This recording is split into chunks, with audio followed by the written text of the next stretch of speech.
Hi అందరికీ. ఇవాళ అయితే ఆకుకూర కర్రీ చేస్తున్నా అండి. నేను గంగబాయి కూర అంటారు దీనికి. 3 ఆనియను, 2 టమాటా కట్ చేసుకొని పక్కన పెట్టుకున్నా.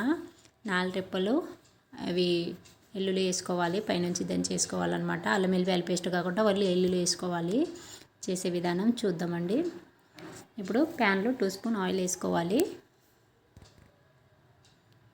ఏం లేదు, ఇది తింటే కిడ్నీకి మంచిదని చెప్పేసి చాలా డాక్టర్లు చెప్తూనే ఉంటారు. మన తోటకూర ఇది అంటారు, పాలకూర అంటారు, కానీ అన్నిటికంటే బెస్ట్ అనమాట ఇది.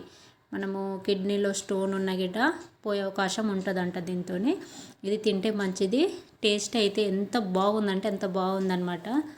నేను సెకండ్ టైం చేసిన, ఇప్పుడు సెకండ్ టైం నేను చేయడము బాగుందండి. ట్రై చేయండి మీరు గిట్ట.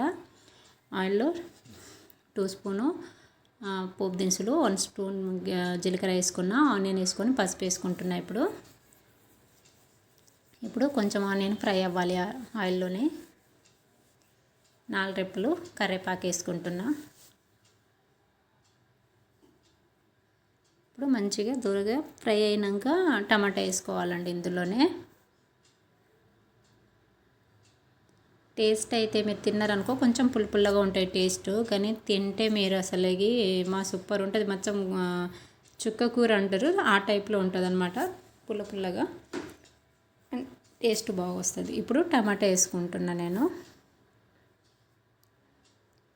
కొంచెం ఇందులోనే సాల్ట్ వేసుకుందామండి. సాల్ట్ వేసుకుంటే టమాటా తొందరగా మగ్గిపోతుంది అనమాట ఆయిల్లో. నేను ఏ కర్రీ వేసినా గిట్ట టమాటా వేయగానే తొందరగా సాల్ట్ వేస్తాను, మంచిగా మగ్గిపోతుంది అనమాట సాల్ట్తోనే. టేస్ట్ సరిపడా సాల్ట్ వేసుకోవాలి. ఇప్పుడు మూత వేసేయాలి, ప్లేట్ వేసేసుకుందాము. కాసేపు మంచిగా మగ్గనిద్దాం. కాసేపు ఒక 2 మినిట్ మంచిగా లో సిమ్లో మగ్గాలి. ఎప్పుడు టమాటా 80% ఉడికినప్పుడు మనము కాసేపు ఫ్రై చేసుకొని ఇందులోనే మనము ఆకుకూరలు వేసుకోవాలండి. కొంచెం మగ్గాలి ఇంకా. కానీ మనము చపాతీ మీద అయితే అయినా రైస్ మీద అయినా సూపర్ ఉందండి టేస్ట్ అయితే. నేను సెకండ్ టైం ట్రై చేసిన, మా పిన్ని వాళ్ళు చేసేటోళ్ళు అనమాట, అందుకని నేను ట్రై చేసిన. సూపర్ ఉండే అనమాట, టేస్ట్ అయితే సూపర్ ఉంది. నేను అన్ని ఆకుకూరలు ఎక్కువ వాడతాను అనమాట. ఈ ఆకుకూర అనేది ఎప్పుడు వాడలేదు, కిడ్నీకి మంచిది అని అన్నారు, దానికి నేను ట్రై చేసిన. ఫస్ట్ టైము సూపర్ అనిపించింది. ఇప్పుడు నెక్స్ట్ టైం గిట నేను తిని టేస్ట్ చేసినాకనే నేను మీకు చూపిస్తున్నాను అనమాట చేసే ప్రాసెసర్. ఇప్పుడు ఇందులో కడిగి పక్కన పెట్టుకున్నా, ఇట్లనే తెంపుకొని కడిగి పక్కన పెట్టుకున్నా. ఇప్పుడు ఇందులో వేసుకున్నాండి. ఇప్పుడు ఎట్లా మగ్గింది చూడండి ఆకుకూరలు. ఇప్పుడు 4 రెప్పలు అల్లుల్లి దంచి పైనుంచి ఇట్లా వేసుకోవాలన్నమాట. ఇప్పుడు ఒక 20 మినిట్ ఫ్రై అవ్వాలి అందులోనే. ఇది వేసినాక కొంచెం దీనికి టేస్ట్ని సరిపడా కారం గిట వేసుకోవాలి. కారము, ఎల్లుల్లి ఇంకా మంచిగా మగ్గాలన్నమాట అందులోనే. మనం చూసి కారం వేసుకోండి మీరు, ఆకుకూరలో ఎక్కువ ఏం పట్టదు.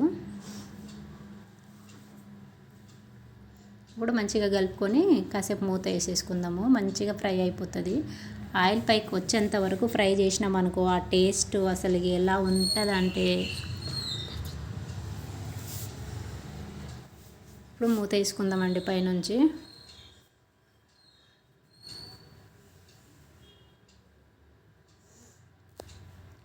ఇవాళ మీరు ఏమేమి వంటలు చేస్తున్నారు, ఏమేమి టిఫిన్ చేస్తున్నారు కామెంట్లో కామెంట్ చేయండి ఫ్రెండ్స్. నేనైతే ఇలా చేస్తున్నా ఇవాళ కర్రీ. ఆకుకూరలు వాడాలని చెప్పేసి ఎన్ని రోజుల నుంచి, అసలు 9 days నుంచి సరిగ్గా నేను వంటలు గిట్ట పెడతలేను. బాబుకి చికెన్ పాక్స్ వచ్చిందని చెప్పేసి ఇవాళ నుంచి 9 days అయిపోయింది. స్నానం చేయించేసిన. ఇంకా ఇవాళైనా వండుకుందాము ఆకుకూరలు, ఇంకా సప్పసప్పగా ఉంది నోరు అని చెప్పేసి ఇది తీసుకొచ్చి ఇంకా వండుతున్నాను అనమాట నేనైతే. ఇంకో ఇలా ఉడికిందనమాట. ఇంకా ఒక 2 minutes ఫ్రై అయితే అయిపోతుంది అనమాట. ఇప్పుడు అయిపోయినట్టే అండి. ఇక వాటర్ చూడ ఎలా వచ్చింది. ఆయిల్ అనేది పైకి వచ్చింది అనుకో కర్రీ అయిపోయినట్టే. ఇంకా అంత మంచిగా పేస్ట్ లాగా ఉడికిపోవాలన్నమాట. అయిపోయింది. దీన్ని చేసే ప్రాసెసర్ అంతే అండి, సింపుల్ రెసిపీ. నేను టేస్ట్ చేసి చెప్తా ఎలా ఉందో.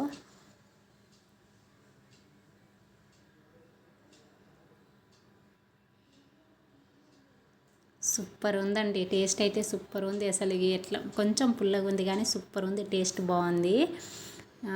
మీరు సాల్ట్ కొంచెం తగ్గించి వేసుకోండి. ఆ కూరలో సాల్ట్ ఎక్కువ వేసుకోకండి. నేను సాల్ట్ కరెక్ట్ వేసుకున్నా. మంచిగా ఉంది టేస్ట్ అయితే. అసలు తినాలంటే ఇంకే తినబుద్ధి అవుతుంది.